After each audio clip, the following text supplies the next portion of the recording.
you're like me, you're probably always looking for new business ideas or ways to make some extra cash on the side. Today, I'm going to share with you what I believe to be the best side hustle that will maximize your return on investment, and that is reselling products online. This side hustle really has the ability to turn into a full-time income, and it provides a high return on investment at the same time. So we're going to be diving into reselling products on Amazon and breaking down that whole business model for you. Really quick, I also want to give a huge thank you to the sponsor of this video, Sellerboard, but more on them later.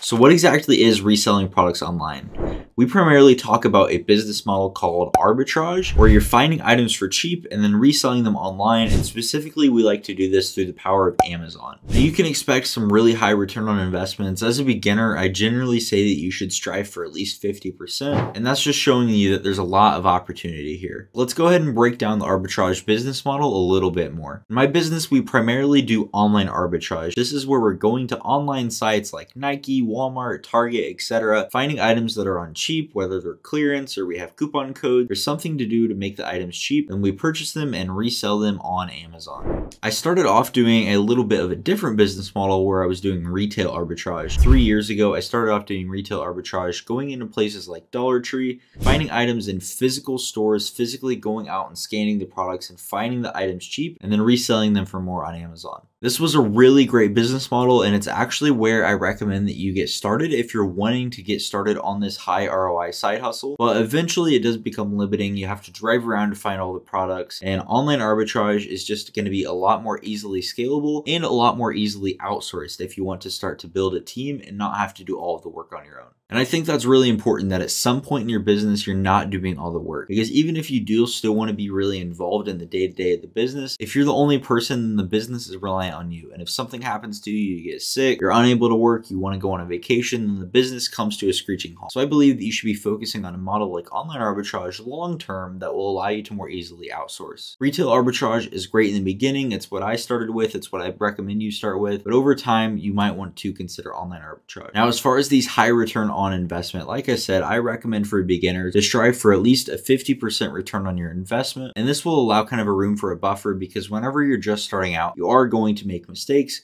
That 50% ROI might end up being like a 30%, but by striving for that 50, you're allowing for room to still see a really high return on your investment. Over time, as you understand the business more, you know how to read the data more, you can lower that if you'd like. And it also kind of ties into how much capital you have on hand. So if you've only got $100, you need to be scaling that as fast as you possibly can, focusing on high return on investment items. But let's say you have $100,000 available, then it makes sense to accept a lower return so that you can see that return and still see the money grow. You're better off spending $100K at a 20% return than $100 at a 100% return. Scale allows you to see a lower return on investment and still see insanely good profits in this business. Now, speaking of profits, that's a great segue into the sponsor of this video, Sellerboard. Sellerboard is a tool for Amazon sellers, and they provide a ton of different features. They can help you manage your replens and make better restocking decisions, PPC optimization, reimbursements, and more. They really offer a ton of different tools for Amazon sellers. But the main feature that a lot of people use them for is their profit analytics dashboard. Sellerboard is able to track all of your data in real time and constantly give you accurate profit numbers for your Amazon business. This allows you to get a snapshot for where your business is standing at any time you want to check, but more importantly, it allows you to make data-driven purchasing decisions in your business. Purchasing profitable inventory is the lifeblood of your Amazon business, and Sellerboard makes this extremely simple. By putting all of your profit and data in an easy-to-follow dashboard, Sellerboard allows you to make the best possible decisions for your business. We all know that whenever we're researching products, that can be one thing, but on the back end, Sellerboard is able to show you the actual profit generated and all the associated numbers that you would want to know to help ensure that you're making the best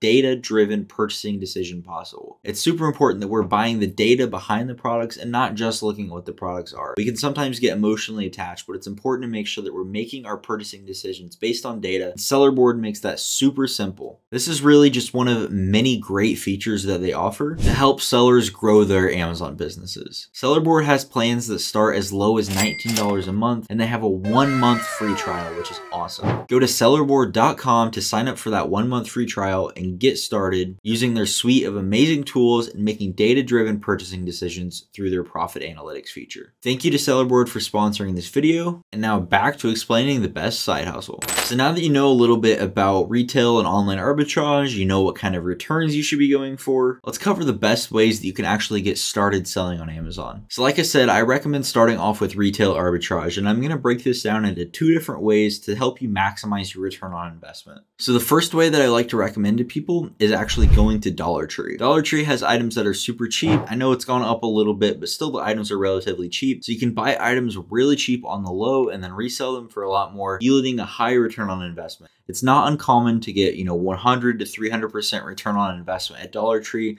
The key here is that you're going to want to use a program called Small and Light. This is a program that I'll link a video up here you can check out to learn more. But basically, if the items are priced under $12 and they're relatively small and light, Amazon's going to let you enroll it in Small and Light and get reduced FBA fees. This allows for a lot more room for profit and opens up the door for a lot of opportunity on those cheaper items. The other way you might want to consider starting is used books. A lot of people start off selling on Amazon doing used books, and they do this because the return on investment is insane. Like, you're not going to see this anywhere else. You'll see hundreds to thousands of % return on investment on the books that you resell. What people like to do here is they go into places like Goodwill, Salvation Army, local thrift shops, and they're finding books for like $1 or less and just being able to resell them for a lot more. If you want to do this, you might consider a tool called Scout IQ, but when you're just starting out, you can just use the free Amazon Seller Central app. Reselling books and Dollar Tree both yield a very high return on investment, so making them an excellent place for beginners looking to grow their startup capital. From there, I recommend transitioning into more retail arbitrage, places like Walmart, Target, TJ Maxx. And then also what I did on top of that was looking at places where I could get clothing.